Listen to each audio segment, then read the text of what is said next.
मेरे साथ बोलिए, भारत माता की। क्यों भाई? बंगाल के मंडल पदाधिकारियों की आवाज को क्या हो गया है? बंगाल में भाजपा सरकार बनानी है या नहीं बनानी है? घुसपैठ रोकनी है या नहीं रोकनी है? भ्रष्टाचार समाप्त करना है या नहीं करना है? हिंदुओं का पलायन रोकना है या नहीं रोकना है? तो ऐसी आवाज नहीं चलेगी।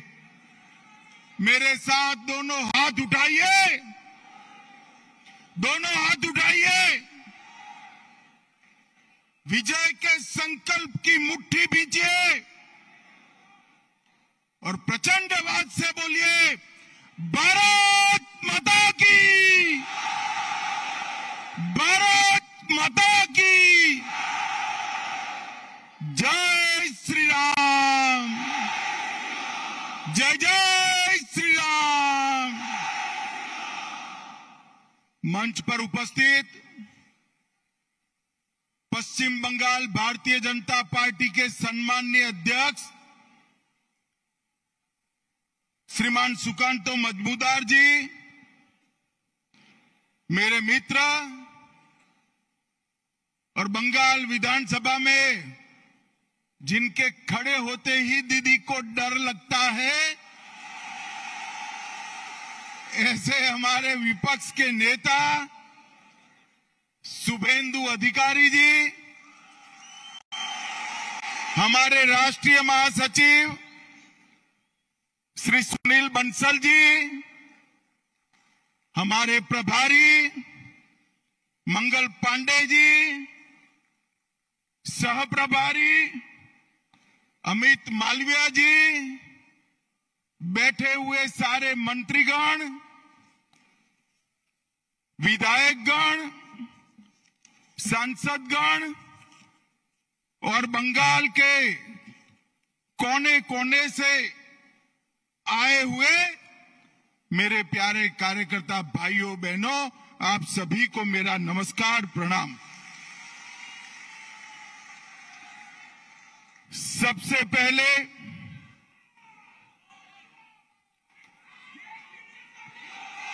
अरे अब सुनो भाई, सुनो। जिंदाबाद जरूर करना है। 26 में हमारे मुख्यमंत्री की शपथ के बाद करना है। भाइयों बहनों, सबसे पहले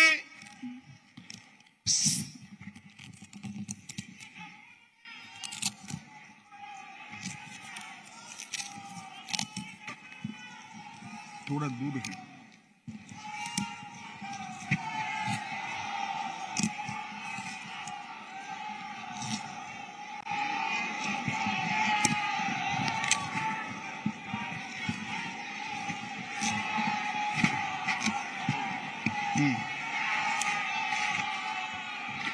भाइयों बहनों, सबसे पहले मैं श्री कालीघाट मंदिर, श्री श्री 108 करुणामयी काली माता मंदिर और दक्षिणेश्वर काली मंदिर को प्रणाम कर कर मेरी बात की शुरुआत करना चाहता हूं। मैं जब ये बंगाल की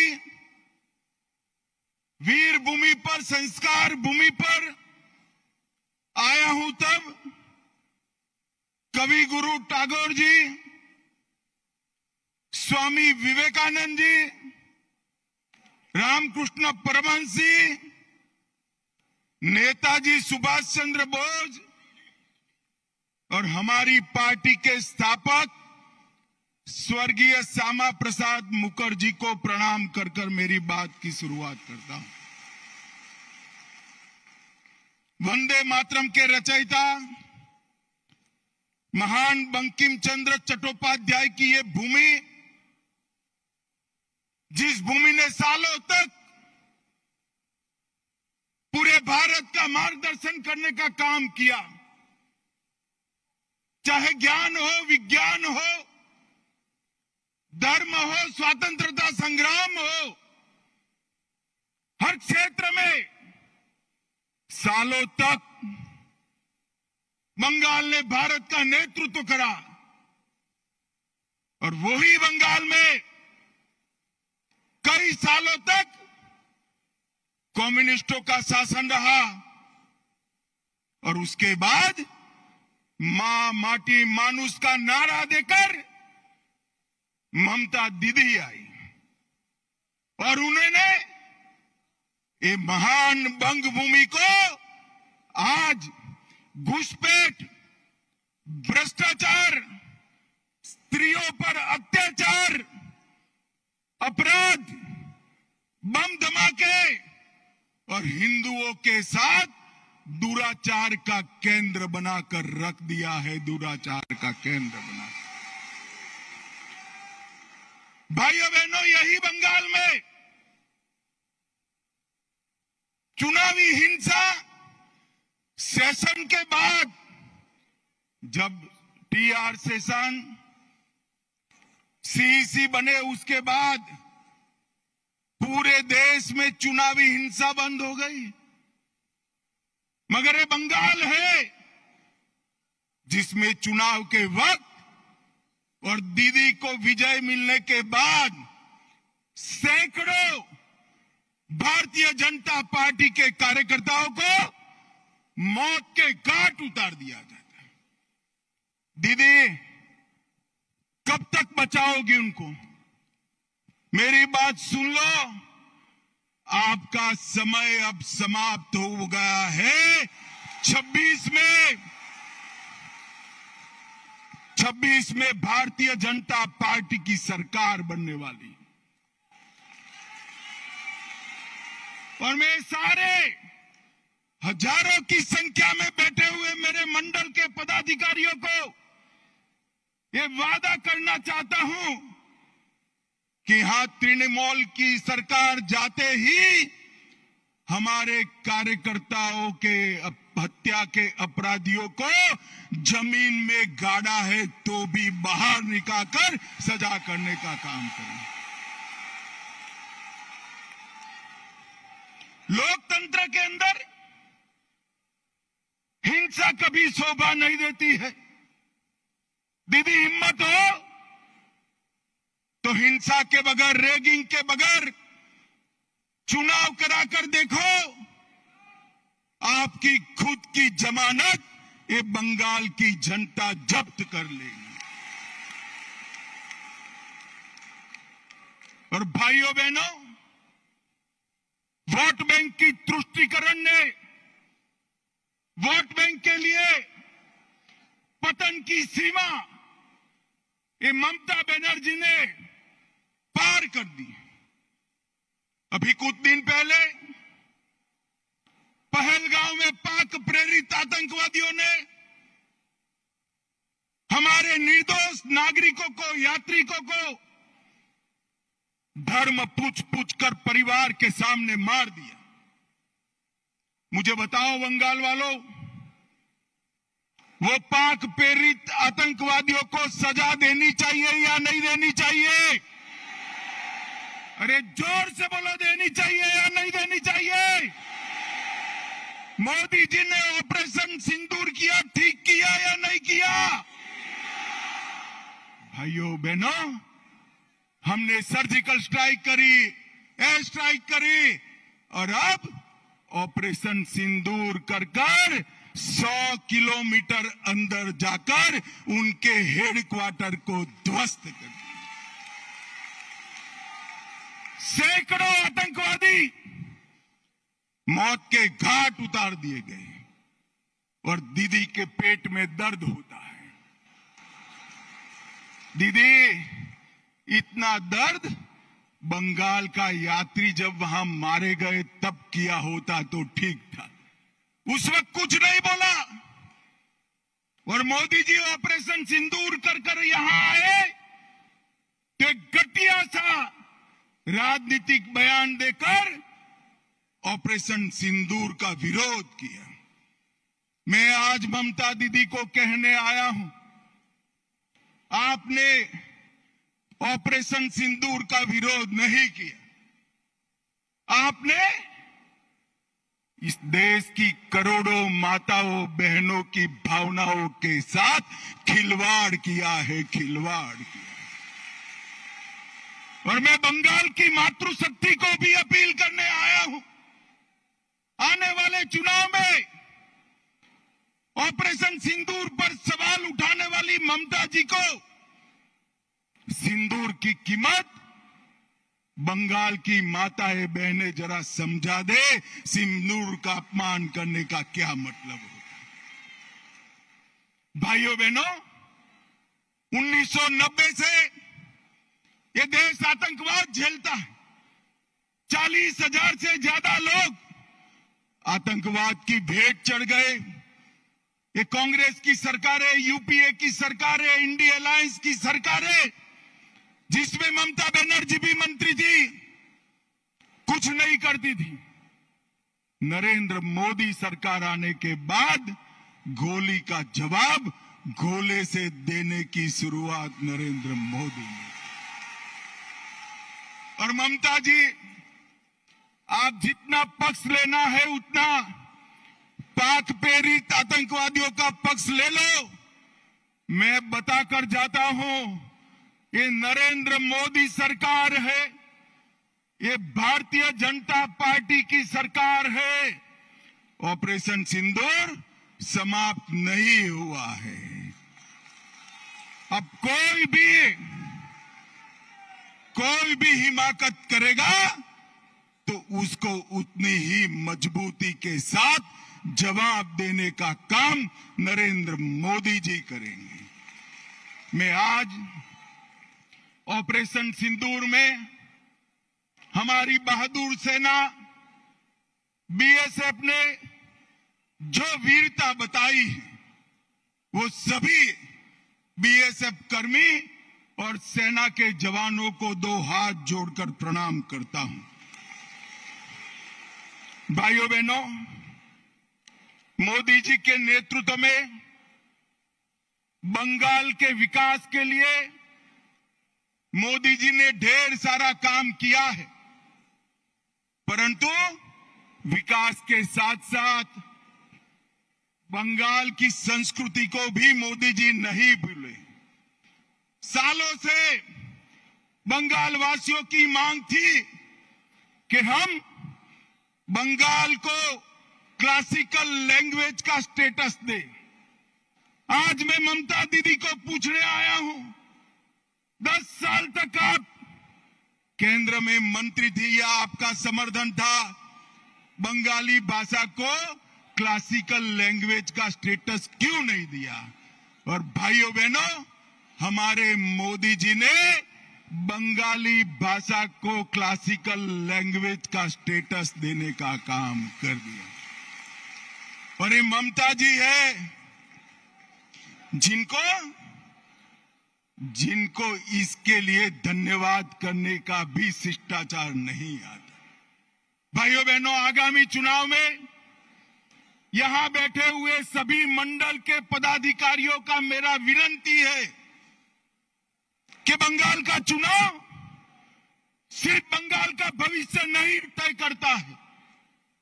बंगाल का चुनाव देश की सुरक्षा के साथ जुड़ा हुआ चुनाव, क्योंकि ममता बनर्जी ने हमारे देश की सीमाओं को बांग्लादेशियों के लिए खुला कर दिया है। इनके आशीर्वाद से घुसपैठ हो रही है। मुझे बताओ मित्रों, घुसपैठ रोकनी चाहिए या नहीं रोकनी चाहिए? जोर से बोलो, रोकनी चाहिए या नहीं रोकनी चाहिए? क्या दीदी रोक सकती है? जोर से बोलो, रोक सकती है? ये भाईपो रोक सकते हैं क्या? घुसपैठ केवल और केवल कमल फूल की सरकार रोक सकती है। तृणमूल के सांसद मुझे संसद में पूछ रहे थे कि बीएसएफ क्या कर रही है, अरे ममता दीदी, हमने आपसे भूमि मांगी है, पूरी भूमि दे दो, बाढ़ को समाप्त हो जाने दो, एक परिंदा भी पैर नहीं मार पाएगा, परिंदा भी पैर नहीं। आप जानबूझकर बॉर्डर पर भूमि नहीं देते हो, क्योंकि घुसपैठ चलती रहे, आपकी वोट बैंक बढ़ती रहे, और आपके बाद आपका भतीजा भी मुख्यमंत्री बनता रहे। भाइयों बहनों, ये होने वाला नहीं। ममता दीदी को मैं भारतीय जनता पार्टी का ग्राफ बताने आया हूं। 17 के चुनाव के बाद हमने तैयारी की, 19 की लोकसभा में हमें सफलता मिली, 21 की विधानसभा में 77 सीटें मिली, और 24 की लोकसभा में 97 सीटों पर भारतीय जनता पार्टी का लीड रहा, 97 विधानसभा सीटों पर, और 143 सीटों पर 40% से ज्यादा मेरे कार्यकर्ताओं के परिश्रम के कारण वोट मिले हैं। मैं आज ये नरेंद्र मोदी की सेना जो मेरे सामने बैठी है, भारतीय जनता पार्टी का कार्यकर्ता बैठा है, उसको मैं बताने आया हूं कि थोड़ा फासला बाकी है, आप 40% तो क्रॉस कर गए हो, 4-5% आगे बढ़ना है, 4-5। और अगले चुनाव में हमारी सरकार बनने जा रही। भाइयों बहनों, मैं आपको विश्वास दिलाता हूं, 17 में मैं पार्टी का अध्यक्ष था, तब मैंने कहा था यहां हमारी सरकार बनेगी, और आज वो दिन नजदीक आ गया है। 26 तक दिन रात एक कर हर एक बंगाल के मतदाता के पास जाइए और नरेंद्र मोदी का और भारतीय जनता पार्टी का संदेश लेकर जाइए। पूरा देश चाहता है कि यहां देशभक्तों की सरकार बने, तुष्टीकरण वालों की सरकार न बने। ये ममता दीदी ने सोनार बांग्ला का स्वप्न तहस नहस कर दिया। भ्रष्टाचार, घुसपैठ, महिलाओं पर अत्याचार, हिंदुओं के साथ अन्याय, इससे इनकी राजनीति चलती है। भाइयों बहनों, ये ममता दीदी ने, इनके शासन में एसएससी भर्ती घोटाला हुआ, पशु तस्करी घोटाला हुआ, डियर लॉटरी का घोटाला हुआ, कोयला घोटाला हुआ, मनरेगा घोटाला हुआ, प्रधानमंत्री आवास में घोटाला हुआ, राशन घोटाला हुआ, मिड डे मील में घोटाला हुआ, केंद्र के फंड हड़प कर लिए गए, नगर पालिका भर्ती घोटाला हुआ, गोरखालैंड टेरिटोरियल एडमिनिस्ट्रेशन का घोटाला हुआ, गाय की तस्करी का घोटाला हुआ। हजारों करोड़ रुपया बंगाल की जनता का ये तृणमूल कांग्रेस की सिंडिकेट को भेंट चढ़ गया। मैं आज सभी कार्यकर्ताओं को पूछने आया हूं, ये पैसा सिंडिकेट का है या बंगाल की गरीब जनता का है? मुझे बताइए, ये सिंडिकेट का है क्या? जोर से बोलिए, सिंडिकेट का पैसा है। मोदी जी जो पैसा भेजते हैं, सिंडिकेट की भेंट चढ़ना चाहिए क्या? ये पैसे पर अधिकार बंगाल की महिला का है, माता का है, बेटी का है, बंगाल के गरीब का है, बंगाल के युवा का है।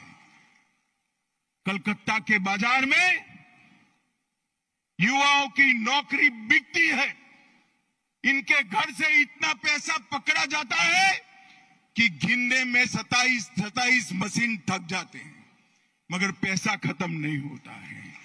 भाइयों बहनों, इस सिलसिले को बंद करना पड़ेगा। मुर्शिदाबाद में अभी हिंसा हुई, हमारा गृह मंत्रालय कहते कहते थक गया कि बीएसएफ को बुला लीजिए। हम नहीं बुलाएंगे क्योंकि बीएसएफ आती तो हिंदुओं की रक्षा करती। फिर हमारे कार्यकर्ता हाई कोर्ट गए, हाई कोर्ट के ऑर्डर पर बीएसएफ आई और हिंदुओं को बचाने का काम किया। ममता जी, आपके नेताओं ने वो बीएसएफ को गाली बोला और आपके नेता वहां खड़ा रहकर दंगाइयों की हौसला अफजाई करते रहे। मुझे कहने में कोई झिझक नहीं है, जिस प्रकार से बंगाल सरकार के मंत्री इस दंगों में शामिल थे, ये स्टेट स्पॉन्सर दंगा था जिन्होंने हिंदुओं को अन्याय किया है। भाइयों बहनों, बेलडांगा में कार्तिक पूजा के दौरान हमला हुआ, सरस्वती पूजा पर हमला हुआ क्योंकि मुहर्रम निकाल दिया जाए। भाइयों बहनों, मुस्लिम तुष्टीकरण की सभी सीमाएं ममता दीदी लांघ गई हैं। मुझे बताओ भाइयों बहनों, मन से बताना, मोदी जी जो वक्फ का कानून लाए हैं वो अच्छा है या नहीं है? जोर से बोलो, अच्छा है या नहीं है? बंगाल की जमीन, बंगाल की सरकार की जमीन वक्फ की भेंट चढ़नी चाहिए क्या? जोर से बोलो, चढ़नी चाहिए। ममता दीदी, वक्फ के कानून का विरोध कर कर आप किसका पक्ष ले रहे हो? पूरा बंगाल चाहता है कि वक्फ अच्छे से चले, पारदर्शिता आए, निर्दोषों की भूमि न जाए, सरकार की भूमि पर अतिक्रमण न हो, मगर ये वक्फ का विरोध कर रही है। ममता दीदी, 2026 तक कर दो, जितना विरोध करना है उतना, उसके बाद आप मुख्यमंत्री ही नहीं रहो। भाइयों बहनों, मस्जिदों के इमामों को वेतन देना शुरू किया, कोर्ट ने रुकवा दिया। बांग्लादेशी और रोहिंग्या उनकी मदद से घुसपैठ कर रहे हैं। राम जन्मभूमि के भूमि पूजन के दिन सद्भावना जुलूस के नाम पर नाटक किया। दुर्गा पूजा का विसर्जन पोस्टपोन किया। मुस्लिम कर्मचारियों को रमजान में आधे दिन की छुट्टी दी। केरला स्टोरी पर प्रतिबंध लगाया और हाजी नूरुल इस्लाम को टीएमसी का टिकट दिया। और अंत में सबसे बड़ी बात, मुस्लिम वोट बैंक को खुश करने के लिए ममता दीदी, आपने ऑपरेशन सिंदूर का भी विरोध किया, विरोध की। कार्यकर्ता भाइयों बहनों, मुझे बताइए, ये तुष्टीकरण बंगाल में चलने देना है क्या? जोर से बोलो, चलने देना है क्या? आज संकल्प कर कर जाइए कि 2026 में ये ममता बनर्जी की सरकार को मूल समेत उखाड़ कर हम फेंक देंगे, मूल समेत उखाड़ कर। भाइयों बहनों, एक महिला मुख्यमंत्री के शासन में आरजी कर मेडिकल का मामला होता है। सालों तक संदेश खाली की गरीब माताओं पर अत्याचार होता है और वो अपने वोट बैंक के संजो कर बैठ रही है। मैं ममता दीदी को पूछना चाहता हूं, संदेश खाली का मुख्य अपराधी ममता दीदी किस पार्टी से था? आप लोगों को मालूम है? जरा जोर से बोलना, संदेश खाली का मुख्य अपराधी किस पार्टी से था? जोर से बोलो, किस पार्टी से था? आरजी कार के अपराधी किस पार्टी से जुड़े हुए हैं? और ये महिला मुख्यमंत्री, माताओं बहनों के सम्मान की भी चिंता नहीं। एक ऐसा शासन है जिसमें आदिवासी, कुड़मी, राजवंशी, कोच, मतुआ, गोरखा, कायस्थ, आगोरी, मछुआरा कोई खुश नहीं, नमो शूद्र भी खुश नहीं है। और अभी अभी उन्होंने गोरखाओं को तो जितना बदला लेना था वो दे दिया, परेशान कर कर कर कोई कमी नहीं छोड़ी। मैं आज गोरखा भाइयों को भरोसा देना चाहता हूं कि भारतीय जनता पार्टी की सरकार में आपके साथ कोई पुलिस केस नहीं होगा, कोई नेता जेल में नहीं जाएगा। और भाइयों बहनों, अभी अभी उन्होंने जिस प्रकार से पूरे हिंदू समाज को प्रताड़ित किया है, मुझे लगता है कि आने वाले दिनों में सबसे प्रचंड बहुमत के साथ, आजादी के बाद सबसे बड़े बहुमत के साथ भारतीय जनता पार्टी की सरकार बने। अंत में एक बात कहना चाहता हूं। मेरे पास हमारे शांतनु जी आए थे 4 दिन पहले। उन्होंने कहा, अमित भाई, सारे हिंदू शरणार्थियों को मतदाता सूची से काटने का नोटिस मिल रहा है। मैंने शांतनु जी को कहा है, डरिए मत, जिसको नोटिस मिले सीए का एप्लीकेशन करा दे, मैं उनको नागरिकता देने का काम करूंगा। ममता की नोटिस से किसी को डरने की जरूरत नहीं है। मोदी जी ने सीए का कानून इसलिए लाया है कि हमारे शरणार्थी भाइयों को मताधिकार मिले, अधिकार मिले। और ऑपरेशन सिंदूर में हमारी बहन के पति को मौत के घाट उतार दिया, उसको 2 दिन में हमने नागरिकता देने का काम भी समाप्त कर दिया। भाइयों बहनों, अंत में मैं ममता जी को एक सवाल करना चाहता हूं।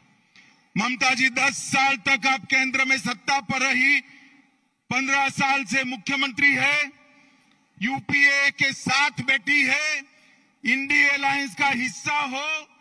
10 साल सोनिया मनमोहन की सरकार में आपने बंगाल को क्या दिया? भाइयों बहनों, 10 साल में उन्होंने 2,09,000 करोड़ रुपया दिया था। कितना दिया था? जोर से बोलो। और मोदी जी ने 10 साल में 2,09,000 की जगह 8,27,000 करोड़ रुपया दिया है। और ममता दीदी, छोटे से छोटे काम का मेरे पास सूची है। आज बंगाल भारतीय जनता पार्टी ये सूची रिलीज करेगी 8,27,000 करोड़ के कामों की। मैं आपको पूछना चाहता हूं, आपके गांव में पैसा पहुंचा है क्या? अरे जोर से बोलो, पहुंचा है भाई? कहां गया? कहां गया? ये पैसा टीएमसी की सिंडिकेट की भेंट चढ़ गया है। मोदी जी 50 लाख करोड़ भेजे तो भी नहीं पहुंचना है। आपको बंगाल की जनता को मोदी जी का पैसा अगर प्राप्त करना है तो कमल फूल की सरकार लानी पड़ेगी, कमल फूल की सरकार। और इसलिए अंत में मैं पूरे बंगाल की जनता को, सभी को 2 हाथ जोड़कर विनती करने आया हूं। देश की सुरक्षा के लिए, घुसपैठ रोकने के लिए, भ्रष्टाचार को हटाने के लिए, माताओं बहनों को सुरक्षित करने के लिए और हिंदुओं को निर्भय करने के लिए यहां कमल के निशान को मौका दो। हमारे मोदी जी को एक मौका दीजिए, एक मौका दीजिए। मुझे बताओ सभी कार्यकर्ताओं, आज से 26 के चुनाव के काउंटिंग तक दिन रात अहर्निश हम काम में लगेंगे क्या? अरे जोर से बोलो, पक्का लगेंगे।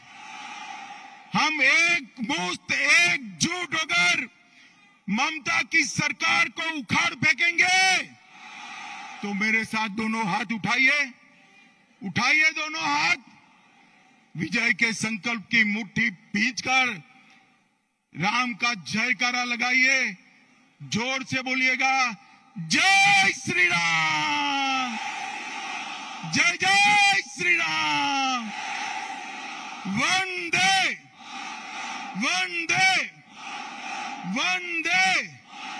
आप सभी को नमस्कार, प्रणाम, धन्यवाद।